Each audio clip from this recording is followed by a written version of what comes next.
Supreme court बोला, bitcoin trade हवाला की तरह अवैध कारोबार ये अर्थव्यवस्था को प्रभावित कर सकता है। सरकार क्रिप्टो करेंसी पर स्पष्ट नीति क्यों नहीं बनाती?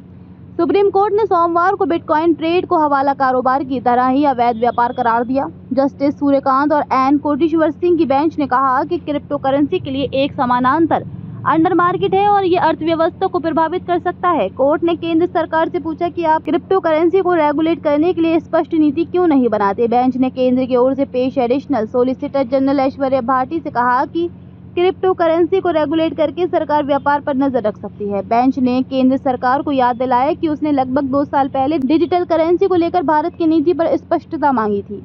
इसके बावजूद सरकार इसे रेगुलेट करने में विफल रही। ये एक महत्वपूर्ण मुद्दे पर आंखें मूंदने के समान है। कोर्ट ने केंद्र से कहा, आपसे कोई नहीं कह रहा है कि बिटकॉइन ट्रेड पर रोक लगा दीजिए, क्योंकि आपने पहले कहा था कि क्रिप्टो करेंसी अवैध नहीं है और इस पर बैन लगाना अर्थव्यवस्था के लिए बुद्धिमानी नहीं होगी। बैन लगाने से शायद आप जमीनी हकीकत से आंखें मूंद लेंगे, लेकिन इसे रेगुलेट करने के बारे में क्या सोचा है? सुप्रीम कोर्ट ने क्रिप्टो करेंसी पर यह टिप्पणी गुजरात में अवैध बिटकॉइन ट्रेड के एक मामले में गिरफ्तार आरोपी शैलेश बाबूलाल भट्ट की जमानत याचिका पर सुनवाई के दौरान की। शैलेश भट्ट पर कई राज्यों में क्रिप्टो करेंसी से संबंधित धोखाधड़ी का आरोप है।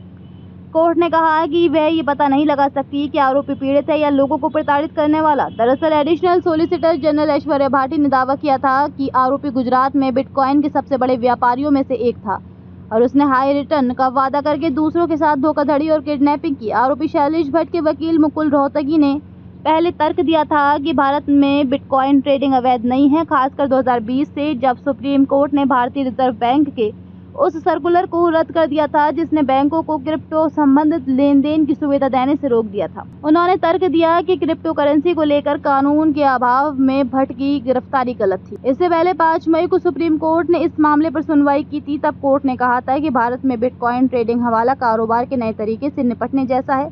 बेंच ने अफसोस जताया कि केंद्र अब तक क्रिप्टो करेंसी को रेगुलेट करने के लिए कोई व्यवस्था नहीं बना पाया है। भारत में बिटकॉइन और एथेरियम जैसी क्रिप्टो करेंसी को ना तो कानूनी रूप से मान्यता दी गई है और ना ही पूरी तरह से बैन किया गया है।